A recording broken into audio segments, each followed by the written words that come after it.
আসসালামু আলাইকুম গাইজ, কেমন আছেন? আশা করি সবাই ভালো আছেন। আমিও আল্লাহর অশেষ রহমতে আপনাদের দোয়া এবং ভালোবাসায় আলহামদুলিল্লাহ ভালো আছি।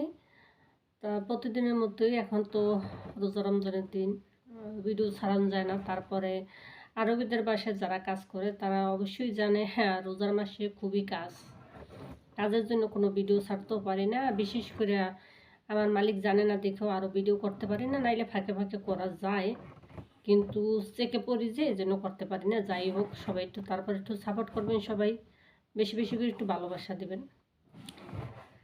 তাই এত বিজির বৃত্ত, ব্যস্তর বৃত্ত, এইমাত্র রুমে আসলাম। রুমে এসে আজকে গোসলও করিনি আন্তরিক, তারপর একটু ক্যামেরার সামনে আসলাম।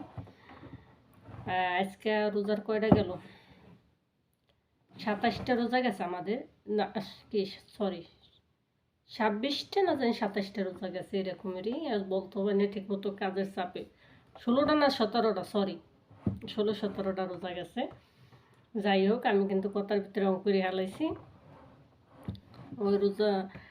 এখন বাচ্চারা তো শুধু ফোন দিতে আছে 5-10 রোজার থেকেই, টাকা দাও টাকা দাও টাকা দাও, মার্কেট করব।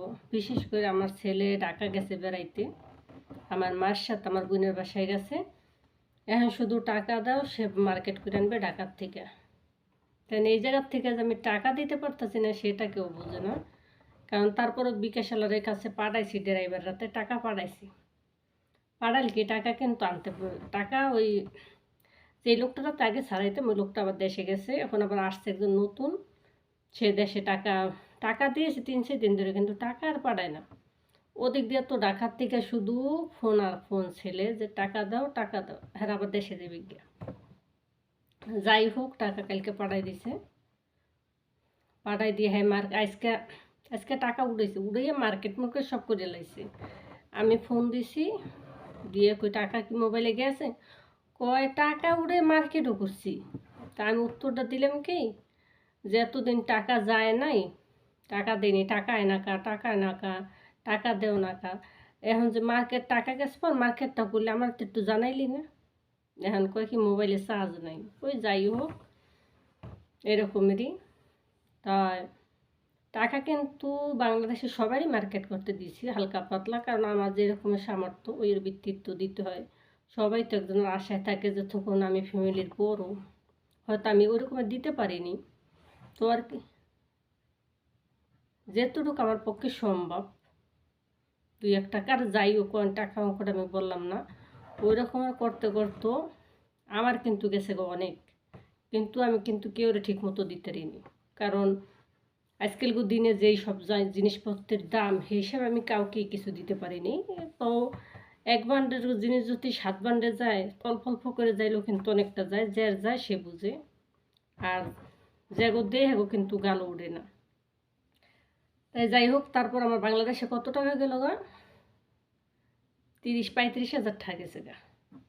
বাংলাদেশের 35 হাজার টাকা আমি দিয়ে লাইছি, কিন্তু এক জায়গায় না, আর টাকাটা কিন্তু অনেক হাতেই গেছে। 35 হাজার টাকা দিয়েছি, 35 হাজার টাকা দেওয়ানে আমার কিন্তু 35 হাজার টাকা গেছে, অথচ আমি কেউ ঠিক মতো দিতে পারিনি। তারপরও ছেলেগো এখনও মার্কেট ঠিক মতোই করা হয়নি। ছেলের দিকে কিনেছো মার্কেট করে, কই 2টা শার্ট কিনছি, গেঞ্জি কিনছি, শুজ কিনছি 1300 টাকা, জুতা কিনছি 1300 টাকায়। এরকম করে টাকা গেছে গা। আবার 2 দিন পর টাকা চাইবে, আমি জানি এটা। তা আমি বলে দিচ্ছি,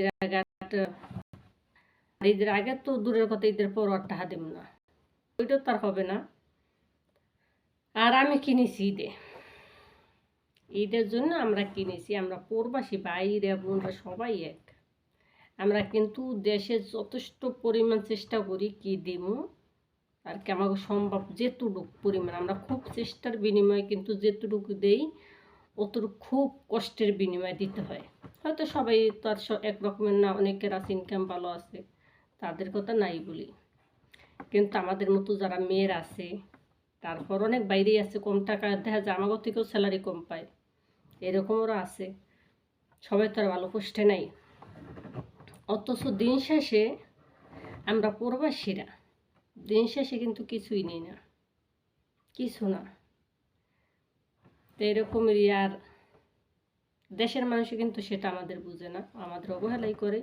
যাই হোক, বিশেষ করে অবহেলা যারাই পাবেন কিন্তু ফ্যামিলির থেকেই, কেউ না কেউ ফ্যামিলিরই একজন অবহেলা করে, সবাই তো আর এক না।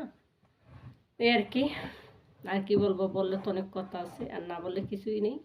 তারপরও ফাঁকের উপর বলছি, আমরা কিন্তু কিছুই নিয়ে নেই, আর নিবও না, আশাও নাই। আমার মালিক কিন্তু টাকা দেয়, আমার মালিক কিন্তু মার্কেট করতে, তারপরে এই তাইলে শীত আইলে টাকা দেয়, আমরা কিন্তু করি না। ওইবার শীতে 300 টাকা দিছে, শীতে ডিসেম্বর মাসে কাপড় চোপড় নিতে, আমি কাপড় চোপড় কিনি নি। এখন ওই টাকা তোরা কি লেগে কাপড় চোপড় কেন, তো আর টাকা দিব না, কারণ তোরা কিনোস না। তাই শীতে কষ্ট করবি কিসের জন্য? কথা কিন্তু রাইট। অথচ আমরা হিসেব করলাম কি, এই 300 টাকা দিয়ে শীতের কাপড় চোপড় আছে, এর আগের ঈদে আনিয়ে যায়, রোজায় শীতে আনিয়ে দিছে, ওইটাই রয়ে গেছে।